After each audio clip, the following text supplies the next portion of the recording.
Good afternoon. Welcome to 30 Frames a Second. I'm your host, Greg Lassiter. We have an amazing show today, and I have a great guest you guys are going to love. Don't go anywhere. We'll be right back. Donald Trump was, that's pretty funny right there. Donald Trump was up in Trump Towers, and one night he thought, he doesn't really know what goes on the streets of New York, right? So he sneaked out in the middle of the night without his Secret Service and his NYPDs and his private dicks and his bodyguards and whatever else this guy got, right? He walked like half a block. A guy stepped out of a doorway, threw a gun up in his head, and said, "All right, buddy, give me your money." Trump says, "Excuse me, I am Donald J. Trump, the leader of the free world and the president of the United States of America." The guy says, all right, give me my money. But the big picture here is that we support our boys.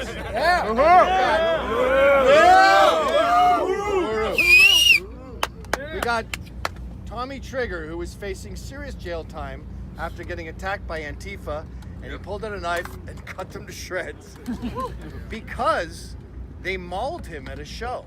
And we got him probation, we got him a good lawyer, we got him the truth, which was it was self-defense, and got him out. We got Kyle Chapman facing 9 to 15 years for his stick. Base Stickman's stick, according to the government, is a billy club because he wrapped tape around the bottom. And that defines it as a stick. It was a stick. It was just a stick. It's a stick. He's called Base Stickman, you fucking idiot. He didn't do nothing. Isn't it crazy that we face all this rampant adversity? We get fired, we get ostracized, we lose our marriages, we lose our friends. And it's the life of a pedophile. Like, you look at those guys at Starbucks. Jesus Christ! You go, that sucks. You got kicked out of Starbucks. Ooh. Joe Vival gets bottled in the face for wearing a MAGA hat. I am not John Podesta. But I don't get that joke. But we keep our sense of humor about it. We laugh through it. And as it all keeps happening, you think you could say no. You could avoid it all. You could become anonymous and say, having a drinking club appears to be a crime, and I will acquiesce. I will capitulate. Nope. And you can go home, and you can sleep in your beds, and you will live for a while. But eventually, as you sit in those beds, after your capitulation, after your apologies, after your acquiescence, and you will think, I would give the world to come back to 2018 to fight these fucking cocksuckers.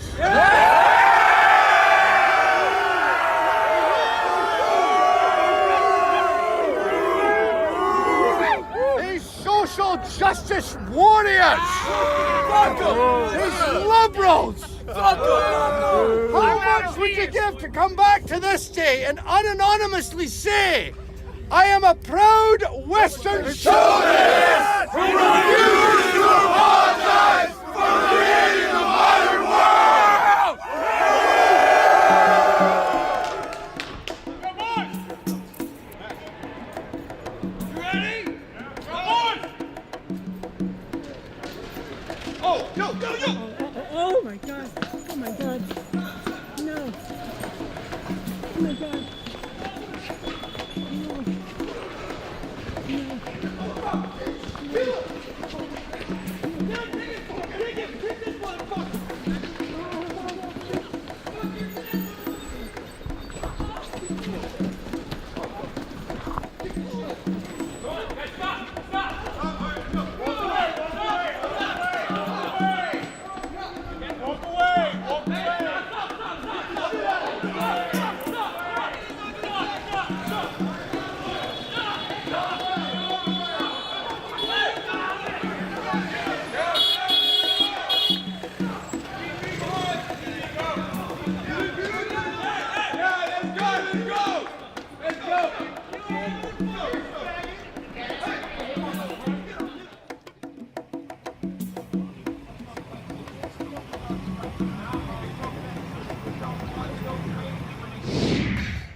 I'm your host, Greg Lassiter. In the studio today, I have Republican candidate running for New York State Assembly, District 87, which is the Bronx, Alpheaus Marcus. Welcome to 30 Frames, man. How are you? All right, thank you. Good, good. Did I pronounce your name right? Yeah. Alpheaus? Alpheaus? Now, Alpheaus, you are running, you're the only Republican that's running in your district for state assembly, correct? Yes. As a Republican. Give me a little bit about your background. A community advocate. We've spoken heavily about the violence that's taking place within our communities, problems with nature, crimes against the elderly. Been very active in that front. I'm a father of two. Okay. Student here at John Jay. Okay. Basically one that was heavily involved in the community prior. Okay. On both ends. As a juvenile, as a young adult, I got into the street life. Okay. Woke up, realized that some of the things I was doing was kind of like hurting my community. Decided to make a difference and a change. I started like 15 years ago sending kids to various programs, you know, to help them, because one thing I didn't want to see was the kids going the same route that I used to walk into. And that played more of a moral role on my conscience. Okay. Okay. And I would say more, about 15 years now. Okay. Why Republican? Republican, a lot of people ask me that question. One thing that I've seen as a Democrat, or as a former Democrat, was the fact that you had individuals that was serious about the community and helping the community, and that powers within the Democratic Party overlooked them. I got tired of seeing us as a community investing in these political careers and not getting anything in return. So do you think, as a Republican, because, you know, blacks, we were known in the past, we were Republicans up until 1964. Correct. And then Johnson turned it around for us to be Democratic. Now, you say you were a Democrat. Yes. And are you a moderate Republican or a conservative Republican? What do you consider yourself? I don't know, I think it'd be more conservative, if anything, Right. because my goal is to balance it out, because we've more or less overpopulated the Democratic Party, and we haven't gotten anything. Right. Our school system has been failing us. We still in segregation. Social inequalities has been taking place. We haven't gotten any real justice for. We have absolutely no credibility within the community because we're in disconnect. Right. If we balance it off, I think we see a better chance, because we're not getting it there. We got to try and get it. Do on you our know side. your way of thinking is not one of the conservative Republican, right? Of course. Right. So when you've interviewed with people before, what did they call you? A moderate?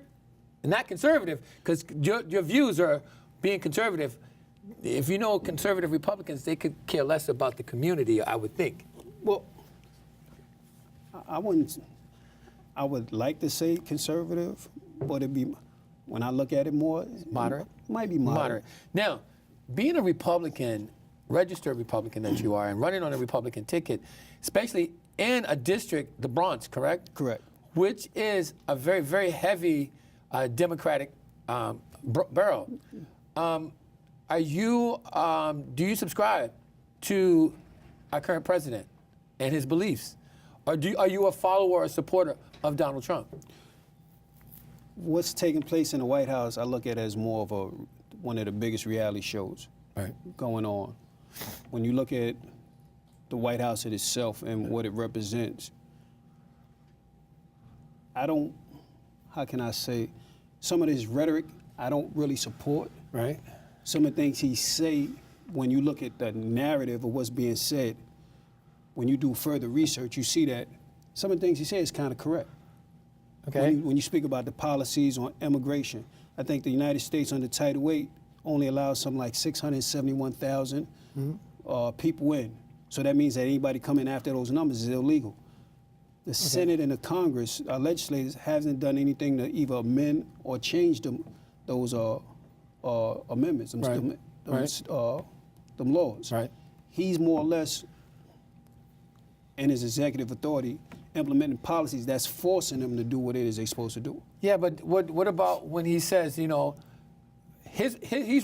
off the ticket of build the wall to keep the rapists, the criminals out. No, I don't support none of that. So When I like I said, some of his rhetoric I don't support whatsoever. But when you look at some of the things that he's saying and the things he's implementing, it forces the lawmakers to actually go in and say, this is what we got to do. We got to amend the laws. Okay. To strengthen it. This way he doesn't have a means of enacting these executive orders.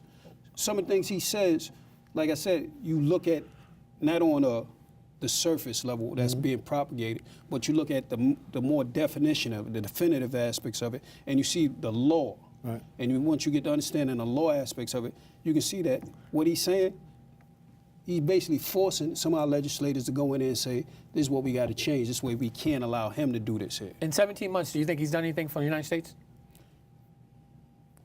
I haven't really, truthfully, that hasn't been my main concern. Right. My main concern has been some of the things that have been taking place within the states, Well, locally. locally. Well, yeah, it starts at local government, but when you run as a Republican and you run across your constituents, especially in your community, they would say, well, what is it that you're going to do for us that the Democrat candidate is going to do? Why should I vote for you instead of, what's her name, Katrina Reyes? Yeah, Karina Reyes. One of the situations we have up in that area in itself is we have two of the largest school districts in the city. I think District 8 has, I believe, 54. District 12 has something like 48, 52. The kids are failing within them districts. Why do you think that? Well, one, this school system is segregated. You say segregated, why? How? There's no inequalities of education. Okay. The Failing School Report of 2015 deemed these schools as failing based off the fact that, again, children of color are being deprived of equal education. Why? Okay, when you say being deprived of equal education, you send your kids to school. Right. You send the white kids, Hispanic kids, they all go to the same school. Why do you single out the black kids are being deprived of the same education that the white kids, the Hispanic kids, and the brown kids are getting? Let me say this here. More or less children of color, systematically, this is what's been taking place. Okay, how and what and how? How, I understand what you're saying, because if you look at the New York public school system from Stuyvesant down in Lower Manhattan up until 96th Street, right, you wouldn't think the public schools are public schools because the way they're taught. Correct. Once you get above 96th Street to the Bronx, are somewhat different. What do you think the cause of it is? Well, from what I've done research in, as well as spoken with various politicians that had actual say in what's going on, they're not sending the same quality teachers within the same communities. Yeah, I guess it's kind of hard when you And win. the funding is different. The funding is different. How do you? It's not divided equally. It's not. So, your Democrat counterpart is running off the same platform as to better the schools. What are you going to do that's different? But she's running off the same platform, but she's actually being funded, supported, endorsed by the same system that's been keeping the school system segregated. Okay. She's endorsed by the teachers union. Okay, you're going to win. Say you win. I hope you Yes. win. I hope you win. Say you win, you go to Albany. Right. The black Democrat caucuses have not been hand in hand with the Republicans. So you're sort of out there by yourself. Correct. How are you going to make that change? Well, we all come from the same community, one, and I don't think that because I'm a Republican, they're Democrat, that should change our objective for our communities. Okay. We have to work one another. Right. What's your personal? What do you think personally about the gun control that's happening in New York? In which aspects? Gun control is a problem in New York City. It's a big thing. Guns are a big problem in New York City, Yes. especially in the Bronx. There's every other day you're hearing somebody's getting killed in the Bronx. Correct. So gun control, there has to be some policing on gun control. What's your personal feelings on gun control? Well, I can tell you this here. The guns that's taking place within the urban communities aren't because guys are going inside the stores and buying these guns. So that gun control issue really doesn't, when he start talking about who can buy guns and who can't, that doesn't really apply to the individuals within our communities. It doesn't affect us at all. How are you going to change that? The gun right now, the gun laws that's being propagated as far as mental health and all the rest, it's just a play on the peoples. But when you turn on the news, you're seeing every other day somebody's getting killed in the Bronx. By shooting. We've been having that problem for years. For years. So how are you going to change that? Well, we need tougher gun laws, Right. one. Okay. And when I say tougher gun, I mean tougher sentences for prosecution-wise. Right. Usually when we speak about the aspects of gun laws, people refer to the policies. Right. And when they talk about the policy, they talk about far as how the mental health aspects of it, what they talk about as far as Washington. Right. And that's a false narrative because it doesn't really affect us. Right. But how do you don't think it affects us really? Because we're not the ones that's going in the stores buying legitimate guns. But it still affects our community. It affects our community just because It affects our communities on a sense that, again, you don't have to go in the store. The problem, buying a gun, the legal guns are not the problem. It's the at all, illegal it's guns. the illegal guns. So what are But you going to do that? What part as a Republican we nominee? need tougher gun So you're gonna- sentences. so you're going to- without question, we need tougher gun sentences. But when it comes down to like you said, the gun laws Mm-hmm. in respect to the Every Town movement, because Right. they have a big say in the lobbying for gun control. Right.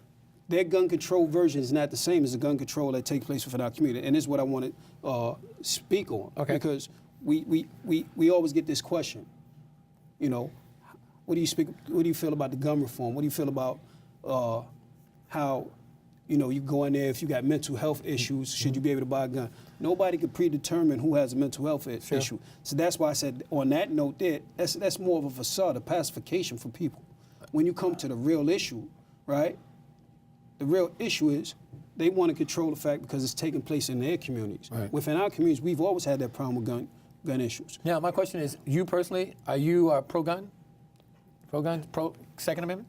Well, if you have the right to protect yourself. Do you personally believe in the right to carry? I believe you should. If you have a legitimate gun license, you should. Now, you have the right Republicans to are protect yourself. pro-guns. Your community has a huge problem with killing, with murders, with guns. Correct. Now, how do you tell your constituents that, okay, you know, how do you tell a mother whose son has been killed with a gun, who's playing the playground, but you're pro-gun? Well, she wants to know, yes, she doesn't care about the Second Amendment rights. She cares about how are you going to stop the crime that's happening when it comes to gun violence. Well, gun violence itself, as I said, I've been a community advocate against gun violence now for several years. We have to get tough on crime, one.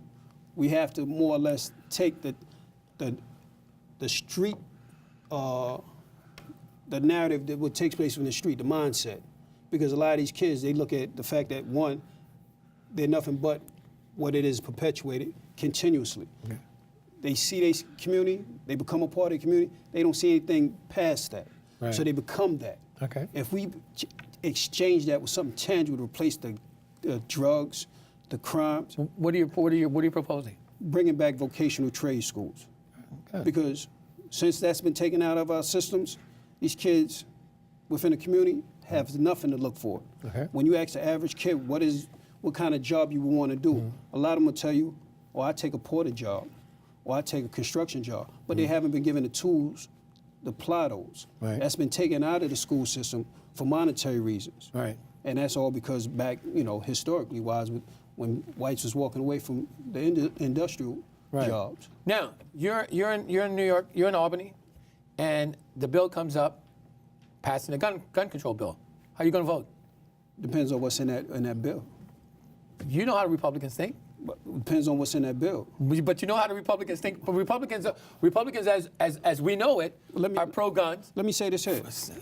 I represent a community, right? right? So Rather- you're going to say you're not going to vote for it. Depends on what's in the bill. Well, the bill. Say a Republican puts a bill forward saying that, you know what, we need to pass Second Amendment. We have a right to carry. Everybody has a right to carry. But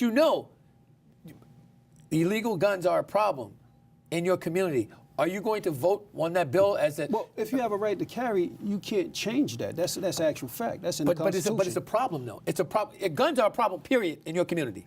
Guns are a problem within my community due to the fact that it's here. They're illegally attained. They're illegally brought. The mentality of the kids that have these guns is perpetuated based off what they see continuously within the community, which is absolutely no role models, Okay. no real male figures, right? No one to take an interest because the community has become disconnected. Okay, but would you say to 18 years or older in your community, if you're pro-gun, if you want to carry a gun, be licensed to carry? You can't carry a gun, and it's hard to get It's hard to get but a carry I'm saying, license. but in New York State, would you advocate 18 years old in your community, if you want to carry a gun, get a license to carry one? Well, what's the average law is 21, isn't it? No, it's 18. It's 18? 18. Yeah, it's 18. Well, 18, if you don't have any criminal background and you want a gun, you should be able to get one. There's pretty security jobs, right, that pay for armed services. Right. Now, I heard you say, I heard you say, once you're elected, Yeah. you want to bring programs to your community. Yes. Now, as a Republican, Republicans don't believe in social programs in your community. How are you going to get the money from the state to bring to your community? Because as a Republicans, if you look at on the national side, it's a trickle-down effect. The Republicans have slashed the budget all the way around on any kind of social program. Now, you win. How are you going to get money from the government? Because Republicans aren't known for doing anything or very little socially. But you do know that state and federal is two different aspects. But it's a trickle-down effect. Even though it's a trickle-down effect, New York State itself has money for these resources, for these programs. But they're not as giving a it out. Republican, even in the state, on the state side, on the assembly in Albany, the Republicans up there don't have a history of giving any money, voting against everything to do with social programs. Let me show you this here. Manhattan District Attorney Office offers up maybe 68 billion, 60 billion, 68 million, 58 to 60 million for programs, right? They do this diligently.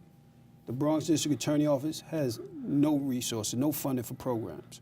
That has to change, and that's one of the most poverty-stricken programs. How are you going to change that? I would advocate for that. Because as a Republican, you're going against all what the Republicans believe in. You know that, right? But the reality is this here. My community, my constituents are the ones that I work for. Right. Those are the ones that's in need. Those are the ones that's disconnect. That's the reason why I ran on the line, because if we're not getting in on the Democrat side, we got to find a medium to get in on this side. So do you think you have a very strong possible chance of getting in on the Republican course. side, which you didn't get? Of course. But that's going to be interesting, though, because... You know why I can say that? Because, one, there's no Republicans within the Bronx. That's exactly right. And if you want the votes, you got to help the community. So that's reality. But then Katrina, she ran against that. She's been running against that. Katrina Reyes is there for one purpose. She has one of the largest unions within 1199. Right. The backer. Her whole backing, her whole running is predicated on the fact that Ruben Diaz is running for mayor. Okay. So they want to utilize that platform. Right. I don't agree that lobbying groups should have a hand in politics, because when it's all said and done, it's a pay-for-play thing. But here's the thing, though. If you look at the Republican Party, on any level, where they get most of their money is from lobbyists. I understand that, but You're trying to change the game. the game has to be changed because we represent a community that's affected heavily. But okay, you win. My thing is you're going against Everything that's even, everything that's an uphill battle. and that's what needs to be changed. Yeah, and I understand that, but you got the Democrats that's not going to work with you because the Democrats don't work with Republicans, and the Republicans are not going to work with you because you're advocating for social programs. Guess what? How are you going? What is your strategy? My strategy is the community itself, because again, if they're not doing what they're supposed to be doing, this here is actually a wake-up call for elected officials, because the accountability aspect hasn't been held there. Okay. Communities that's been highly affected by crime and everything else, a lot of these politicians, they only come around for re-election purposes. Okay. They actually had the community conditioned to be dependent, opposed to being independent. Okay. That narrative has to change. Okay. A lot of our communities in itself, right, are so disconnected by the fact that gun violence and crime, and they haven't done anything to help these communities. Right. That has to change. If this election hasn't done anything, it's empowered the people from within to say that we're going to stop this, we're going to start running, we're going to get involved, because, like I said, it's all about the community. Right. Now, in the black community, let's talk about Rikers. You know, Rikers is a big thing now. Rikers is closing. What's your feeling? And as a Republican, the Republicans could care less about criminal justice reform. Now, what is your platform on criminal justice reform? One, two, what's your feeling on they're closing Rikers? Rikers Island is being closed for one purpose, and that's for developers. They want to expand the LaGuardia Airport. Do I think that it'll work? Not at all, because when it's all said and done, crime itself has to go down. You're not doing anything to educate the people to where you can replace some of the things that they get involved with crime. So crime will eventually take place, because once you feel oppressed, you start becoming the oppressor.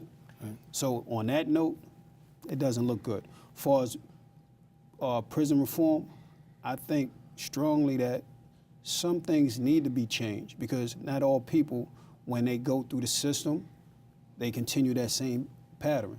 I believe you have a lot of people that come out of jail that are productive people. Right. Some of our greatest leaders went to jail and became productive. Right. That can still change. Right. They can still, be attained. Far as, again, you say the social issues and all that, the only way that you're going to teach people to be independent is by showing them the way, and through social programs. And when I say social program, I mean social programs that's about the community and about the help and change and the necessity. That's the only way it would take place. Now, when you say change, and there's some things that need to be changed in the criminal justice system, what would you change? Within the criminal justice system? Yeah. Well, a lot of things I would change more or less is the way some of these crimes are. Some of these crimes for innocence. You have people that's been in jail now for years that's been innocent of their crime due to the fact that overzealous police, overzealous prosecutor. And to show an example, you look at the young man, Khalif Browder. He went to jail for allegedly stealing a book backpack. The judge in this case violated statutes of law. Right. That same judge in this case became the Bronx district attorney. Right, right. That same district attorney, we had a discussion back in November 2016 concerning Deborah Danners. Right. I expressed to her then that if it's her intentions to continue to prosecute police under the doctrine of murder, right, as a means of pacifying the black community, we won't allow that. Because one, you cannot charge an officer with murder in the discharge of his duties. That has to change. We have to get law all around. Okay. It just can't be selective law. Now, you're upstate. You're going to vote. The vote comes up to close Rikers Island. Would you vote yes or no? No. I would vote no. Why? Why? Because, one, the reality is this here. The balance of life says you're going to have good people, you're going to have bad people. You're going to have people that you can save, you're going to have people that you can't save. You're going to need places to put them. Why change that? But you look at Rikers Island, you know, people stay in jail 2 years, up to 2 years before they even come to trial. And that comes on the prosecutors as well as the lawyers and the judges. They're not effectively following the laws as they was enacted. That's So common you law would have practice. to change that. Well, there's really nothing. It has to be enforced because these laws is not being enforced. How are you going to, I'm sorry, how are you going to enforce that law as a state assemblyman? Well, we would call the administrative judges that control the local courts to enforce the laws that they have a duly sworn to uphold. Okay. That's the problem that's taking place. There's too much, I'm not going to say politics, but more, nobody really wants to do their job. Right. Well, then how specifically you would personally change the criminal justice system at Rikers then? That whole system needs to be, I would honestly say it needs to be changed due to the fact that it's here. You have individuals that's being placed in an environment that's not normal. Right. They're forced to become, how can I say it? The oppressor. Right. The ones that, because you either get swallowed or you swallow type mentality. Kill or be killed mentality. That's not corrections. That's not the stigma of what correction is supposed to be. If correction is supposed to be a form of reform, that's not what's taking place. There needs to be some form of programs there, right, to identify who can be helped and who can't be helped. That's not what's taking place there. Okay. It's all for one for all type of thing. Now, the bail system. The bail system says it's unfair to hold somebody because they can't afford to bail out. Now that bill comes up to vote against it, how would you vote? Well, it's unfair, and if you notice, it only works within our communities. Right, but you're running on a Republican side, and the Republicans saying, I want to know how you would vote. The Republicans they're going to put that bill out and say, well, we are going to vote against the state saying, say that it's fair. Whereas right now, the federal says it's unfair to hold somebody because they can't afford. Now that bill comes up on the state side, how would you vote? Would you vote keeping the bail on the federal side or vote against it? What do you mean keeping the bail on the federal side? Because even on the federal side, the bails is kind of high. No, but the law has changed. They said that you cannot hold someone because they can't afford the bail. Can't afford. You can't. You know how bails are high. Say I got $50,000 bail for a robbery. Correct. They know you can't afford it. So the federal system says you can't hold somebody. It's unconstitutional. Well, you might have to implement some form of guidelines, if anything. But that's already said on the federal side. Now on the state side, that bill comes up. Would you vote to keep the system how it is? Like, if a judge says, okay, it's $100,000 bail, and you got to pay $100,000 regardless of what you've done. Now, the bill's gonna come up and say, okay, somebody's gonna introduce a bill, and they're gonna say, okay. Let me ask you a question. What would be the language of in that? I don't know. I'm just theoretically. We're speaking hypothetically. Right, hypothetically, yeah. A bill comes up, and it says, you know what? The Republicans put a bill forward. Says, listen, we like the system the way it is. The federal side says it's unconstitutional. The state says we're going to vote to see, as well as a federal, to see if it's unconstitutional. Well, let me say this here. Any bill that should be enacted or brought up should be done off research. If it's not done off research, then you can't really propose a bill, in my opinion. Okay, look at Browder. Browder was not charged with a crime. No, he was charged with a crime. He was not charged. He wasn't charged. He was there. They held him. He wasn't charged. He was charged with robbery of a book pack. He was charged with robbery. He wasn't indicted, right? He was indicted. No, he wasn't indicted. I don't think he was indicted. There was no evidence. There was no charge. He was held there. He didn't even go to court. Listen, he was indicted, right? Robbery is one of the most sensitive charges that you could get. It's easy for somebody to say, I seen you rob somebody. That's enough for circumstantial evidence. Somebody can go to grand jury, say what they seen. That's enough to get an indictment. Is it enough to get a conviction? Depending on the outcome of the jury. But he was not indicted. There was no evidence for him to get indicted. There was no evidence for him to get indicted. He didn't even get to court. He stayed. See, my whole point in this, he stayed in jail 3 years without going to court. This one's about to say to you, there's no way, right, that you can go to get locked up in Rikers Island, right, be held for over, let me see, you got to be indicted within 6 months. Over 6 months. But you know Browder stayed in jail 3 years. He stayed in Rikers for 3 years. He was indicted, right? No, he wasn't indicted. Was he indicted, guys? I don't think he was indicted. He was indicted, but what took place was they was having problems with getting a victim to come forward for trial. The judge in that case was again. But there was no backpack. You see what I'm saying?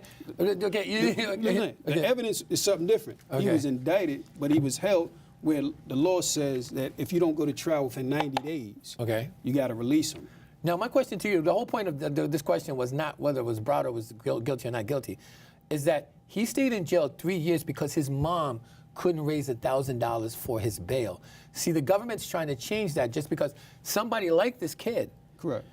he only had $1,000, couldn't afford it. It was unconstitutional. Would you vote? Would you vote to say, oh, it's unconstitutional to hold somebody in jail because they couldn't afford the bail? Do I think it's unconstitutional for you to be found guilty before innocent? I know, 'Cause you're but- supposed to be innocent until proven guilty. Theoretically. I think that whole system needs to be revamped. Theoretically. I think that whole system needs to be revamped. But I'm saying, the bill is before you. How would you vote? I would have to really look at the bill, because for me to sit up here and give you a hypothetical answer to something, I would be talking on something I don't know. But if the history... Let me say this here. If I had a bill that said, one, we're going to set guidelines for first offenders within the bail range, right? Second offenders, this is the bail range. Third offenders, this is the bail range. Depending on how that bill looks, I would vote on it. Mm-hmm. Okay. But it has to be guidelines. But do you know history of the Republican Party? You know the history of the Republican Party. That your way of thinking, which I do love, mind you, personally, but your way of thinking is not one of the Republican Party. That's what has to change up in Albany then. That's true. That's where you think you have a strategy for changing that, because the Democrats are not going to embrace you, and the Republicans are not going to embrace Democrats you. don't embrace anything now. They don't embrace anything for the community now. So what difference would it make? Reality. Are you in favor of the state taking over Medicaid? If I'm not mistaken, the state already take No, it. it's federal. No. I believe the state do have a Medicaid program. But are you in favor of the state taking over Medicaid? Yeah. But no, but the state doesn't. It's mandated by It's funded by the federal, but I believe the state has their own Medicaid program as well. No, not in the budget. It's not in the budget. Now, it's not, and it's the state is not funded. It's not, the state doesn't fund the Medicaid. It's the federal. I know. No, I said federal funds the Medicaid, but I believe the state itself has Medicaid. Yeah, but it's not funded by the state. The state's not controlling it. The federal's controlling it. It's a lot of things that the state should start funding, I believe. The state budget advocates jobs upstate and not downstate. That's a problem. Yeah. What is your strategy on that? We're going to balance that out. How so? How are you going to do that? Because, one, I think the only reason why the state allocates the money for the jobs of the state is because they have the land up there and they're able to pursue companies to come invest in that up there. Certain parts of the Bronx, we have a lot of places where you can actually entice businesses to come for that economic growth. Within 87th district, Right. you have Zariga, which is all commercial. You have backed by certain parts of Castle Hill area off Zariga, where it's all commercial. Right. We would have to entice, in order to bring that economic structure back. Molinaro proposed to cut taxes by taking control of Medicaid, which would add $7 billion to the state budget. What do you think about that? Are you for that or against that? He said cut taxes by slashing Medicaid? Right, which will add another $7 billion to the state budget. Would you vote on that? I would have to see that bill. That bill's coming. It's coming. But I'd that's have what. to see that But if bill. that's what he said, if he wins, that's what he's going to advocate. I would have to see that bill. Okay. Well, what about healthcare? What's your take on healthcare? What's your platform on healthcare? Well, I believe within the healthcare aspect, there's a lot of people that don't have healthcare that need it. I believe strongly that that one time saying that when they was talking about how the lottery system was going to go to fund the school system, I believe we can use some of that money to start funding some of the healthcare. Okay, now you do know that I think you're going to have to come up with a hell of a strategy to convince your cohorts, your Republicans. If you look at some of the resources that's been allocated to other places. Take for instance the city here.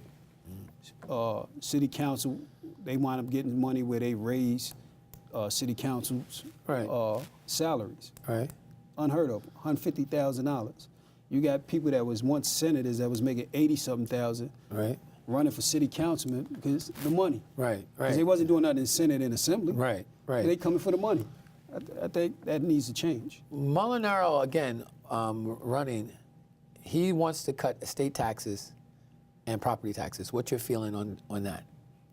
Well, I think that should be done because you have a lot of people that own property.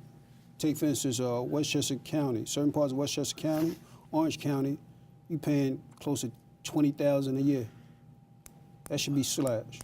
Well, what about looking at people in New York State, New York City? They look how much tax we're paying here. Look, let me show you this here. We had that same conversation last week. The city itself places assessments on properties that the state can't even regulate. Okay. The city itself does that. Right. So you end up paying taxes, right, based off assessments of your property. Now, Some of the properties is done just for the simple fact we assess it, you lose it, we give it to developers. Now, as a Republican, most Republicans would not take away inheritance tax. The Democrats are for taking away the inheritance tax. As a Republican, are you a proponent of the inheritance tax or not? You mean if you inherit some money That's correct. and we gonna tax you for the money you inherited? That's correct. No, I don't think that's fair. But the Republicans. I don't think that's fair. Okay, let's fast forward. I don't think that's fair. Let's fast forward. You win state assembly. Right. What's next? First order of business? No, you win. You do something. You do good. You do Right. well in the state assembly. Your political career. Where do you see your political career? I haven't really thought about that. You should think about that. You're in the politics, right? No, I'm actually a community advocate. This is my first time ever thinking about going for But for a where position. do you see say you win the New York State Assembly District 87. Right, You're up there for 2 years. right. Then what? I go back to being me. You Go back to being me. But okay, so you think you think you can make a difference in 2 years? Yeah, I believe so. You're fighting an uphill battle. It's one uphill battle that I'm prepared to fight. So let me ask you something. Why Republican and not why Republican and not independent? Well, I looked at the fact that one of the two biggest political parties has always been Republicans, Democrats. I might have had a fighting chance up until the presidential election. I mean, let's get it out there. I probably would have had a fighting chance if it wasn't for the reality show that's going on, because everybody has the focus on what's going on there without the focus that's taking place within our states. Do you think you have a chance of winning? Honestly? If the community comes out, I believe so, because I do so much within the community. What are you doing to enhance the community to come out? Well, let me say this here. The majority of the people within the community know me for coming in, helping out with the crimes. Okay. Most recently in West Farms, we brought justice to the family, the Roberts family. We was able to get arrests, to keep the case from going unsolved, Valana Roberts. The issues on housing, we've always been involved with that. My face has always been out there, and it's just throughout the city. Within my community itself, I believe strongly we got a chance. Good. We got a fighting chance. Okay, so maybe not in Parkchester, 'cause it's like 12,000 people in Parkchester. but you never know. You never know. If you're out there, grassroots, you can Yeah, we out get there. those votes. We out there. What committee would you serve on in Albany? Oh, I want the housing committee. I want the housing committee. Okay, you're running as a Republican Party. Yeah, I want that NYCHA committee because NYCHA itself has been so mismanaged and bringing a lot of attention. Because in 2016, we brought the attention to NYCHA when de Blasio, Tish James, and was talking about some of these private owners, resident owners, being slumlords. We exposed the fact that the city was one of the biggest slumlords. When you go through those housing developments,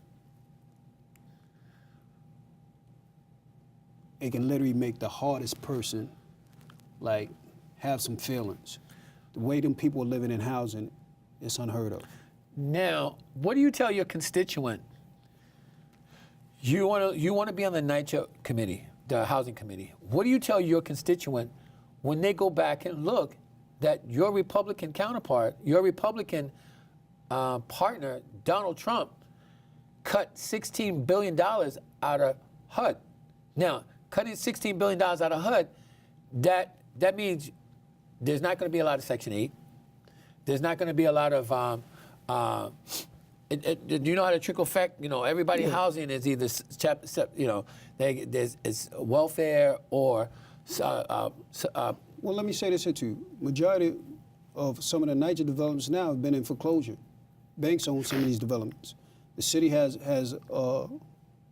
this law end of law where if it's a private owned building, they take the building from the owner, and the rent that's paid goes back into the building for as repairs. They haven't done that with NYCHA. Right. That's the only way that you can sustain NYCHA, by making it more or less a cooperative. So why have you ever thought about telling your tenants in NYCHA is to take over their own building and co-op? Listen, I'm doing that right now with the Castle Hill area. All right. That property's in foreclosure. Literally, the banks own it, not the city. Right. The banks own it. Right. So whose fault is it? The city or was it the city? It's the city. Or the state's fault when it comes to NYCHA? Let me say this here. It's the city's fault for mismanagement, but morally, it's the state's fault for not stepping in. Why would the state step in when you have people in place to do that? Why would the state step in? Morally, these are the same people that voted you in office. You owe a moral obligation of over 400,000, close to 500,000 voters. You owe that to see that what's being done to them as negligent to be rectified. You know you're not sounding like a Republican, right?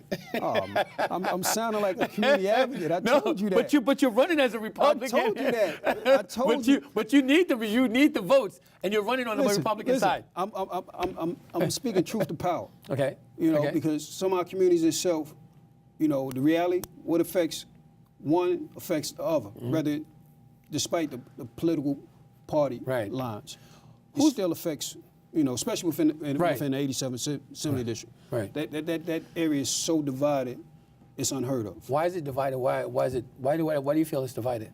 Because the politicals that's there now, they've made the people feel you're only here for 1 minute, and that's it.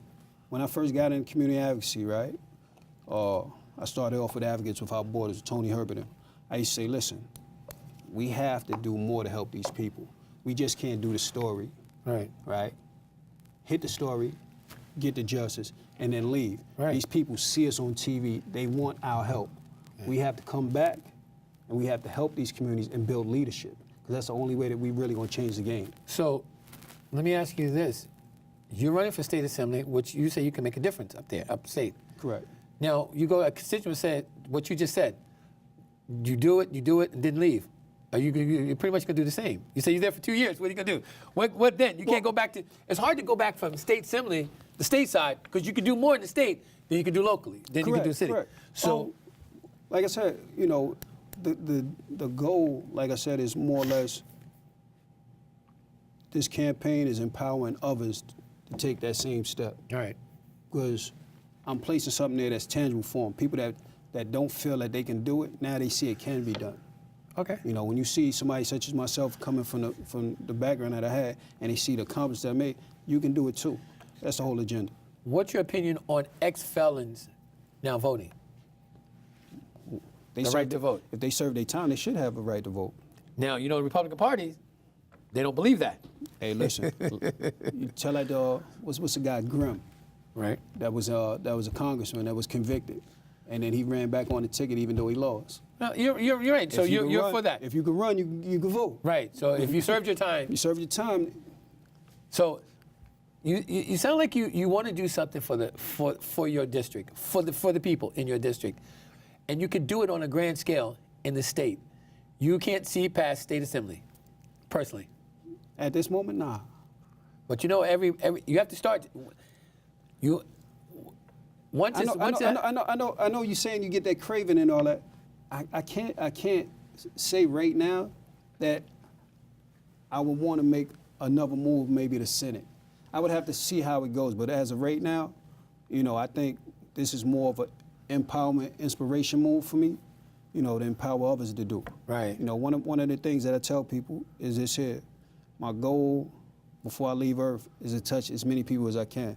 Like when I die, I want a funeral that lasts at least 4 days. Okay, I want you to look in this camera over my shoulder and tell your constituents why should they vote for you.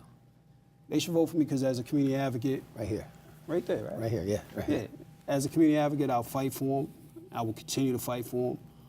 As a person, I care about the communities.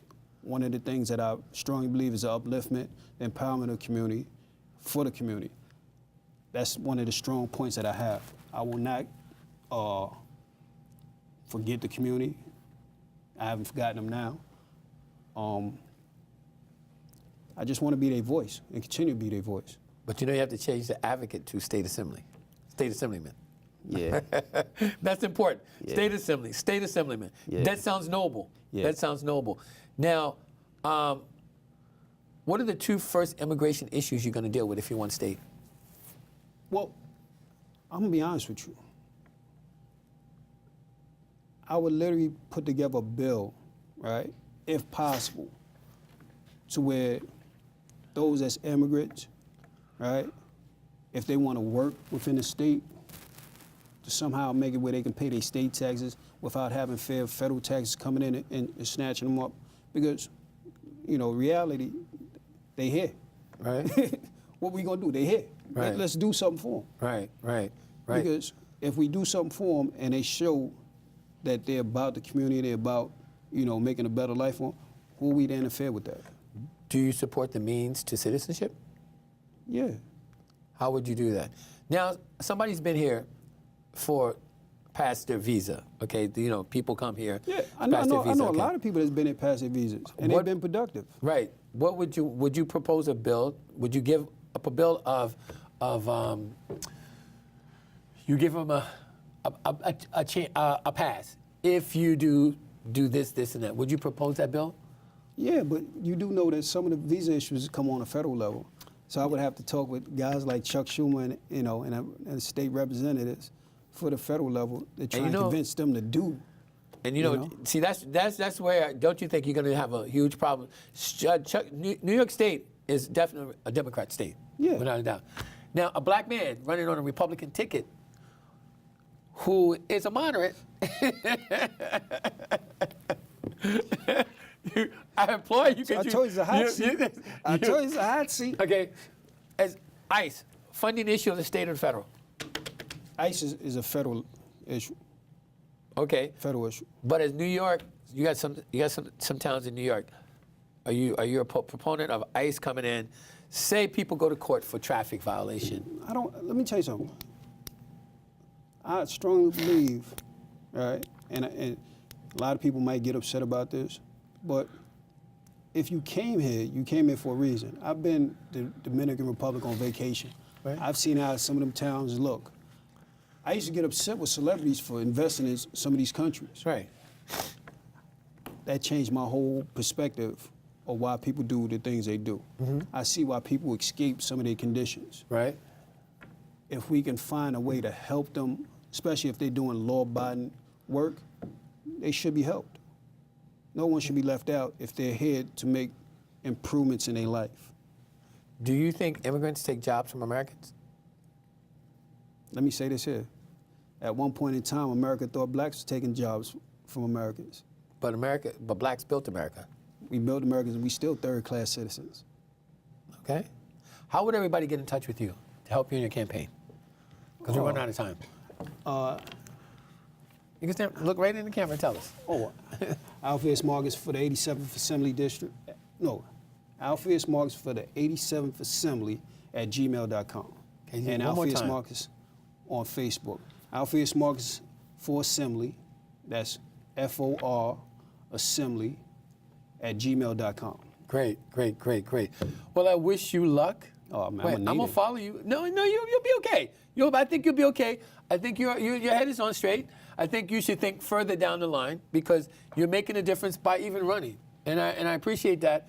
Running on a state level, because you've been part of. They know who you are on the local level. Now it's time to let them know who you are on the state level. What are you gonna do first when you're elected? First. What's your first legislation? My first legislative is a bill I've been trying to get some of the legislators to pass while doing community work. It's called the Cowards Act. Within the last 3 years, there's been a high rise of crime against women, children, and elderly. I want to make it the same penalty as a hate crime for those that purposely target those weaks. Alpheaus, thank you so much, brother. I really appreciate you coming on 30 Seconds. Guys, don't forget, the midterms are coming, and now it's time to vote, especially if you're in the 87th District and the Bronx. Vote for our friend Alpheaus Marcus. And you know what? The midterms are really important, and now it's time for everybody to get out and vote. You guys need to get out and vote, and I want Alpheaus to tell. We got a few minutes to tell people how important it is to register and is to vote. Oh, it's very important to register and vote. Which camera? This one or that one? They're right here. It's very important for people to register. I think nowadays a lot of people they look at voting as a means of being forced to do to their political party. You shouldn't vote just because of your political party. You should vote for the candidate that you feel that's going to do for your interests. Great. Guys, remember this. I'm Greg Lassiter for 30 Frames a Second. Remember this. Shoot for the moon. If you miss, you are still among the stars. We'll be back next week, the same time, same bat channel. Guys, don't go anywhere. We'll see you next week. Thanks. We're here thanks to your central organizing principal, another man who's been very good to me and been a great friend and is the only person funnier than me. In conservative media, he's absolutely wonderful. Let's go, Gavin!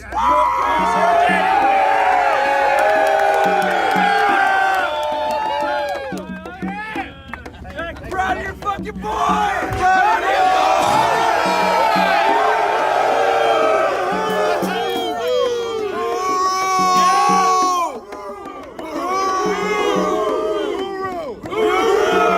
Reparations now! Starbucks for everyone!